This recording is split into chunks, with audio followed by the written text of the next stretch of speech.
So the young women were not allowed to come near Sri Ramakrishna because the convention of the time prevented that. Not that he was segregating. One very elderly widow came across Ramakrishna. I'm going to do a little story about this particular person. North of Dakshineshwar, about 4 miles north of Dakshineshwar, on the bank of the river Ganga, is another temple. The temple was built by a reasonably well-to-do person who passed away, and his wife, widow, stayed in the temple. This is standard practice in Hinduism. A widow will spend her time, rest of her days in meditation and worship and so on. And she had a companion who also lived in the temple. The name of the companion is Agormani. They were both devout ladies, spending their time in meditation and worship and leading a very simple life. Agormani had very little income. I think something like 1 rupee per month. That income. That was her pension. Because her husband had passed away. Now these two ladies, or this Agormani, used to visit Ramakrishna from time to time, and Ramakrishna was immediately attracted to her, and he would feel tremendous affinity for this lady. So a kind of relationship developed between this very elderly lady and Ramakrishna, Agormani and this lady. And then Ramakrishna would say, she had a little bit of money, so she would buy some sweets from the market and give it to Ramakrishna. Ramakrishna knew her financial status, so he said, don't buy all these things. So he was giving her a menu. He said, buy those desiccated coconut, take some molasses, join them, make little bowls, and bring 1 or 2 bowls every time you come here. And he said, by the way, I like this curry, he said. So he was asking her, giving her menu of what he liked, food he liked. And this lady with folded hands said, yes, this gentleman, this holy man has asked me for curry and asked me to make these bowls with desiccated coconut, topra pak, Gujarati. So I'll do it and take it. So she started making this and bringing, and then make this curry for me. And this lady was getting a bit distressed. She said, I'm coming here to meet a holy man. The only interest he seems to have is in food. He's giving me different menus and making different requests. This doesn't sound like a holy man. There's only one Gujarati word that would kind of express this very clearly. I'm sure there are Bengali words as well. He said, this sadhu is a khaudro. Just asking for food, and he's got no other interest and no religion, no spiritual, just asking for food and menu and layout. She was getting a bit irritated. Never mind. Let me tell you about the lifestyle of this elderly lady. And you see why she deserves special, kind of place in the names of all the disciples of Ramakrishna. You get up early before the sun rises. They would get up, take a bath in the river, and right from early morning they would sit in front. This lady was devoted to the idea of God as baby Krishna. So she had a little image of baby Krishna in a little room. The room just had a mat, and she used a brick as the pillow. That was that poor. And 1 or 2 little bits of vessel with a little bit of food stuff, and that's her worldly assets.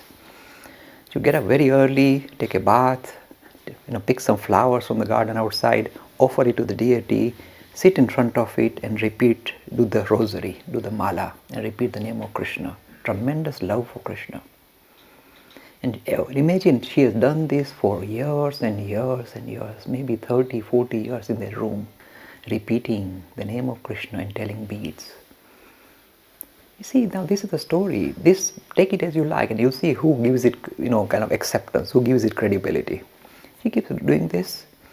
One day, she opens her eyes and she feels that somebody is next to her, and she looks, and there she sees next to her baby Krishna, young Krishna, smiling, looking back at her. Now she can't believe her eyes. Has this child walked in? Some neighbor's child walked in? Who is this?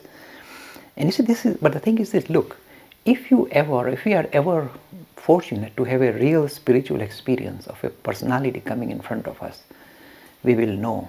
We don't need credentials. You don't need somebody else to give accreditation, like Middlesex University. It comes naturally. The hair on your hand will stand up. The hair on your body will stand up. Your whole being will feel uplifted as soon as you come in face to face with the reality of this nature. You know. You don't need somebody else to just verify it for you. You know. She knew this is Krishna. Of course, she goes mad. The object of her worship is now very visible, sitting next to her. Little child, smiling and looking back. coming alive. She doesn't know what to do. She lifts up the Krishna. She can't even wear her sari properly. He's kind of in a disheveled state. Carries Krishna on her shoulder, runs 4 miles with the sari hanging loose, running. She's completely taken in. How can, look, I've got him. She's running. She ran to Ramakrishna Dakshineshwar all the way. And she said in her own words, she said, I could see the little dangling legs of Krishna with the kind of the soles of his feet, kind of light blue. I can read that. And they were dangling in front of me, and I ran. The moment I came, the temple, I was in this kind of very excited state. And everybody didn't know what's happened because nobody can see that. And this Ramakrishna can see what's going on. So he asked her to calm down. Calm down, mother, calm down. And she said, look, look. And that guy jumped up, left her shoulder, and went. This used to happen standard. Look, bit of magic. Eh? He would run and disappear into Ramakrishna. He would run out of Ramakrishna, come out as a child again. And again come and play with her and climb on her side. No, you have to carry her on the side like that. He would insist that she carries him. And this would happen all the time, going on. And the child is with her all the time. He won't go away. So he has to take him back. And in her own words, when she describes how she lived with Krishna, you can know this is not make-believe. She said, at night, when I wanted to sleep, this Krishna wanted to sleep next to me. Little boy Krishna wanted to sleep next to me. And the only thing I had was brick for a pillow. So she said, I would extend my arm and say, lie on that. And Krishna would happily lie there. And then when I would serve this Krishna with some sweet that I had, which was very harsh, because she was a very poor lady with very harsh, very difficult, harsh edges, Krishna would bite into it because he would demand sweets. He would bite and it might bleed a little bit. And I'll feel, cry, how dare I give Krishna such stuff? And I feel really distressed. Why can't I give him better? And he would demand, give me more. It was really, and the language she used, she said, I would go into the wood to pick up firewood to cook. That's where they got their fuel. And this Krishna would come with me, hanging on to me. And if I bend down to jump on my back, look, real stuff in this day and age. Then he'll climb down, he'll pick up a little twig and say, will this do? Part of the firewood. He said, yes, my son, that will do. Bring it. She played with him for days. This lasted for a few months, living constantly in that kind of, can you imagine tears of joy flowing constantly? This woman was in a very severe state of affairs, serious state. And then after some time, disappeared. And she felt down, she was crestfallen. Wow, where is my Krishna? She is very, annoyed. Because once you are in touch with God as a person interacting with you and suddenly disappears, like Meera, you become highly distressed. That's what Meera did the rest of her life, singing, crying for Krishna, where are you? And this, she ran to Ramakrishna and said, disappeared. What happened? Have I done something wrong? Ramakrishna said, no, mother. The reason why it disappeared is for your own good. This experience of God is so dynamic, normal human beings cannot tolerate it for a very long period. They will die. The body cannot tolerate the spiritual experience you are having. It is to save your life that he has disappeared. Otherwise you will die. Again, this is recorded with other great bhaktas. With Chaitanya, for example, he used to actually, instead of sweat, he used to get, for every pore of his skin, blood would pour out. When the devotion becomes that intense and you are able to experience God, the body shudders. It begins to crack up. You need a very solid body, very special body in order to absorb these very dynamic experiences. She said, Mother, that's why he has disappeared. Don't worry. When your time comes, he will be back with you. You know what we mean by when your time comes? When you need him most, when you are giving up the body, he will be there for you, Mother. But the story, there's a lovely part. I told you, when we study Ramakrishna, we don't only study Ramakrishna with his disciple, but we study the interaction between disciples. Now here is this rustic old lady babbling about God as Krishna that she could view and she could see and she could interact with. And here is this great rationalist who is going to challenge Ramakrishna day and night, Vivekananda. So one day, this is typical Ramakrishna, he brought them together. And then he told the lady, Mother, tell him about your experiences. And the lady looked at me and said, but you told him never to disclose this to anybody. Because Ramakrishna said, don't disclose this. He said, let me tell you about spiritual experience. They are so intimate, so personal. When you not because we are hiding or mystical or magical, because they are so intimate, you don't wish to discuss it too much with other people. This is the reason why people who experience will normally not discuss them, or they are told not to discuss them, because their power disappears. Otherwise, if you keep it to yourself, every time you think of it, your hair stands on end. You feel, But once you start dissipating it like that, the power disappears. So you are asked to keep it intimate. It's like suppose you have kind of very close friendship with some other person. Certain things you'd have, discussion you have, you would like to keep it intimate. You don't want to put it on email and let everybody see it. Try and keep it low, private. So this relation with God is that private and that intense and that intimate. It is not meant for public, release. So she was told by Ramkrishna, don't mention this, keep it to yourself. And then suddenly he says, tell Vivekananda about your experiences. But she said, but you told me not to. No, with him you can, she said. Carry on. You wanted to see what happens.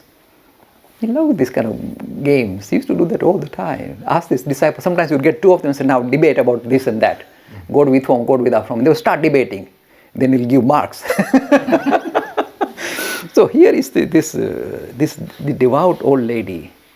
Now, once you start talking about your private experience, and she knows this, Vivekananda is great, very great personality, very powerful, very rational, college educated, university educated, very dramatic, and everybody bows down to him, such a powerful.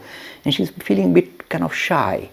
But in her own kind of stuttering way, she manages to express, right, this is what happened, and then Krishna came, and then I was carrying him, and I could see the soles of his feet, and I ran, and then he played with me, and then he asked for this, and he asked for sweet. And while she was talking, she was crying and looking at Vivekananda. And he said, I'm asking you one simple thing. Do you think it is for real? She wants to see what Vivekananda says. She's frightened of him, understandably. She said, do you think it was for real? She thought he's going to tell her of you, old lady, babbling old lady, this is just imagination, and going to tell her. While she was recounting, this Vivekananda started to cry too. You know why? He's aware. This is no make-believe. This old lady is trying to get corroboration from this great super personality. And she's looking at him. She said, Mother, it is all true. It is all true, Mother. You see, he's caught up. This guy hangs on to rationality, but that is on the surface. Inner is full of emotion, full of tremendous devotion for God. He's hiding it under the guise of being an intellectual. They do this. In order for them to maintain a body and continue to interact with society, they will take on a guise of something they are not, just to hang on and to continue to interact with humanity. So this guise is broken very easily. When he sees this woman talk, he says, oh, you are lucky. You are lucky. It's all real. It's very real. So this is the story of Aghormani. And this lady, there are photographs of this lady, so there's no make-believe here. You take the story as you like. This is recorded in the Gospel of Ramakrishna about Aghormani and her experience of God as baby Krishna. Again, you see, one thing that Hinduism was struggling with is the idea that can you actually see God with form? Can God actually take on form, and can we actually experience God? And this idea, of course, unless you get these kind of personalities who are able to talk about their own personal experiences and they are convincing enough, they are not gone nuts, you don't think that they are serious. How do you know they are serious? The amount of purity it generates. If they were not serious, they would degenerate. But once they get their experience, the amount of purity they generate, their lifestyles are altered forever. That is the best proof that there was something dynamic and spiritual that they experienced. It was not make-believe. You can't live on make-believe. Something must touch you and transform you forever. And whenever anybody gets spiritual experience, you see, people like us will think and we wonder and we kind of feel this is interesting and kind of very quaint. But this is what life is about. Religion is to come alive. God has to be experienced. And the idea of God with form is not something that we throw in the river because somebody in the Semitic tribe has decided that God cannot have form. That is their business. That is their way. We have discovered this marvelous tool of experiencing God with form, name and form. He will come and play and interact with us. And that interaction is much more intense then our interaction with the rest of humanity. These are the proofs and become visible in the story of Ramakrishna.